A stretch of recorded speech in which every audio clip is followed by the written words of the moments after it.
26 जनवरी पर देश को दहलाने की बना रहे थे साजिश। पीओके से लश्कर कमांडर ने दी सुपारी, अब पीओके में झंडा गाड़ेगी भारतीय सेना।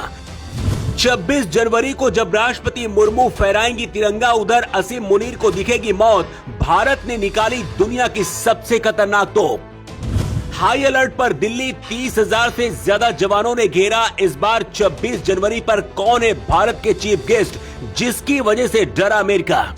26 जनवरी पर भारत को दहलाने के लिए पीओके से लश्कर कमांडर ने सुपारी दी, लेकिन राष्ट्रपति द्रौपदी मुर्मू के तिरंगा फहराने से पहले ही भारतीय सेना ने पाकिस्तान को धुआं बनाने का प्लान तैयार कर लिया।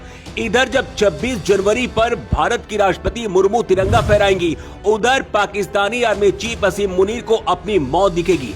यही वजह कि दिल्ली हाई अलर्ट पर है। 30,000 से ज्यादा जवान उतार दिए गए हैं। पुलिस के जवानों को एआई सक्षम स्मार्ट चश्मे दिए गए, जो किसी खतरे को सिर्फ चश्मे से ही पहचान लेंगे।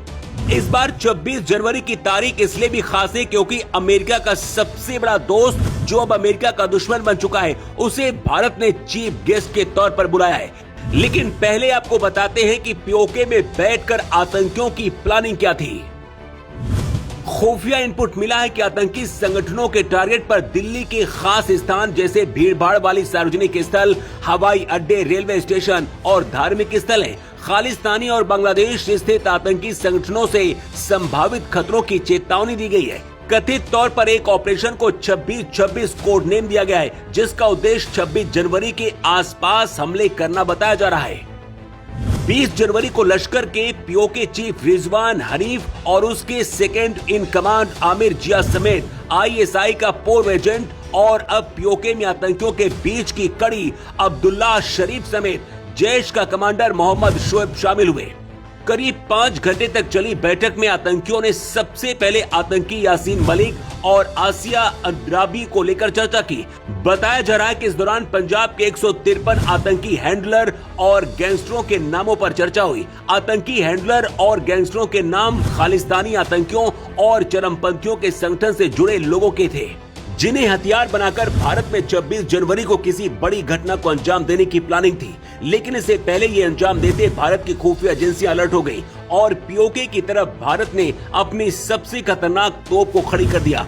और जब 26 जनवरी पर कर्तव्य पथ में जब राष्ट्रपति मुर्मू तिरंगा फहराएंगी, उधर पाकिस्तानी आर्मी चीफ असीम मुनीर को अपनी मौत दिखेगी। भारतीय सेना ने स्वदेशी एडवांस आर्टिलरी गन सिस्टम को आधिकारिक रूप से अमोघ नाम दिया है। ये दुनिया की सबसे शक्तिशाली तोपों में से एक है, जिसकी मारक क्षमता 48 किलोमीटर तक है। मतलब अपने देश के बॉर्डर पर खड़े होकर भी भारतीय सेना पीओके में बैठे आतंकियों को तबाह करेगी और पाकिस्तानी सेना भी इसका शिकार होगी। दिल्ली से लगने वाले सभी बॉर्डर पर विशेष रूप से निगरानी रखी जा रही है। पुलिस कर्मी बॉर्डर पर वाहनों की जांच कर रहे हैं। पूर्वी दिल्ली में दोनों राज्यों को जोड़ने वाले कुल 18 बॉर्डर चिन्हित किए गए, जिनमें से 4 को अत्यंत संवेदनशील श्रेणी में रखा गया है। किसी वाहन या फिर व्यक्ति पर शक होने पर उसकी तलाशी ली जा रही है। हर साल 26 जनवरी पर एक खास विदेशी मेहमान को मुख्य अतिथि बनाया जाता है। इस बार गणतंत्र दिवस के लिए यूरोपीय यूनियन के नेता मुख्य अतिथि है। यूरोपीय परिषद के अध्यक्ष एंटोनियो कोस्टा और यूरोपीय आयोग की अध्यक्ष उर्सुला वॉन डेर लेयन 25 से 27 जनवरी 2026 तक भारत की राजकीय यात्रा पर है। गणतंत्र दिवस के समारोह के साथ साथ भारत ईयू शिखर सम्मेलन में भी भाग लेंगी।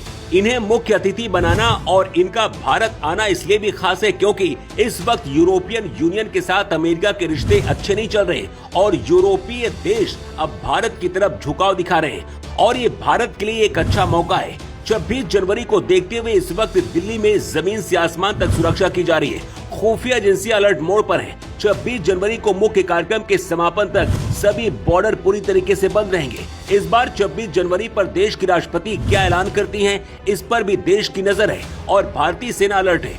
अगर गलती से भी पाकिस्तान ने कोई गलती की या फिर आतंकी गतिविधियां हुई तो धुआं बनाने के लिए सेना तैयार है और दुनिया की सबसे खतरनाक भारत की मिसाइलें भी तैयार है। इस बार गणतंत्र दिवस इसलिए भी खास है क्योंकि इस बार की परेड का मुख्य विषय वंदे मातरम के 150 वर्ष है। भारतीय सेना पहली बार बैटल रे में अपने सैन्य कौशल का प्रदर्शन करेगी। इसके साथ ही पहली बार भारतीय वायुसेना के मार्चेंट बैंड में महिला अग्निवीर भी हिस्सा ले रही हैं। Bureau report.